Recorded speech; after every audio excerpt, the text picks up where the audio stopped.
Hello guys, welcome back to another lovely trading video. In this one we're going to be doing some in-depth stock analysis on AMLX.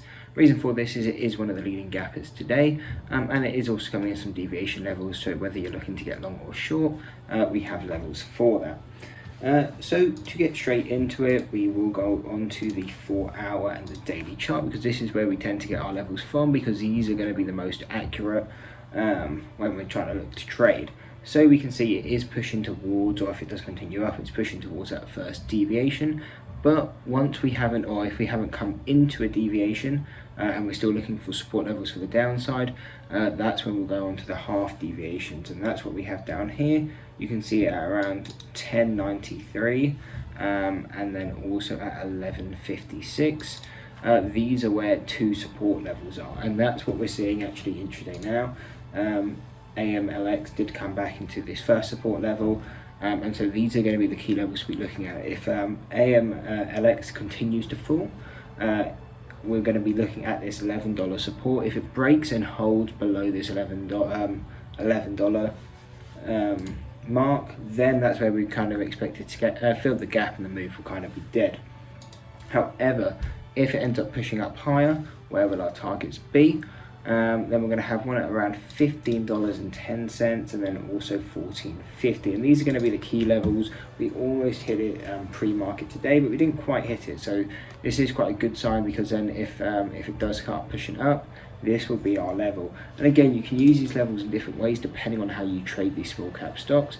If you're a short bias trader, these are going to be levels where we'd start to look to short the stock.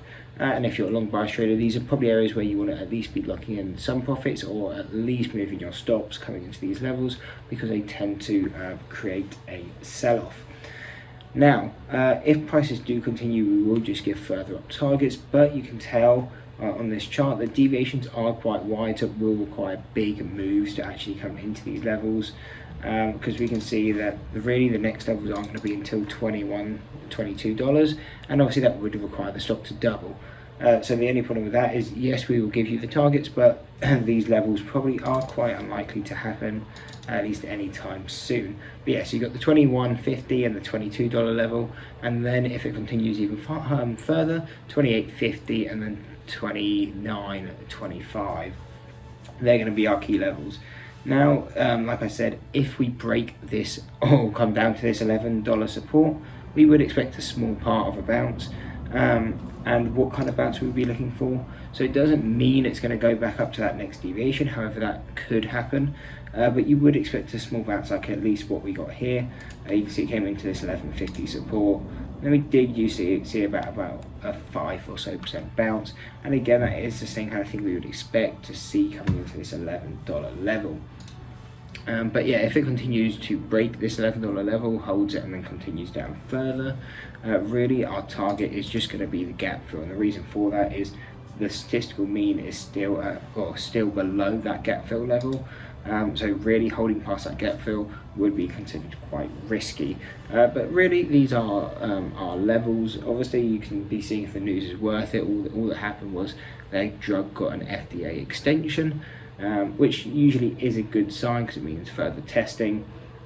But it's really just a matter of fact of how this moves. So yeah, here are the targets. We went through the targets. If you're waiting for the bounce to the downside, 1150, or kind of where we are now, that level's kind of been used, so we'd wait more for the $11 level. And then if it continues up instead, then we're going to be looking probably at a short or an area to lock in some profits coming into $14.50 and $15. However, one thing to look out for is if we do come up to this $15 level, if we break it and come back and kind of use this level support, if that level holds, then we could expect quite a big movement all the way to that $21 level. But I hope you enjoyed the breakdown. If you did, don't forget to drop a like and subscribe. Hope you see you next one, and that's it. Peace.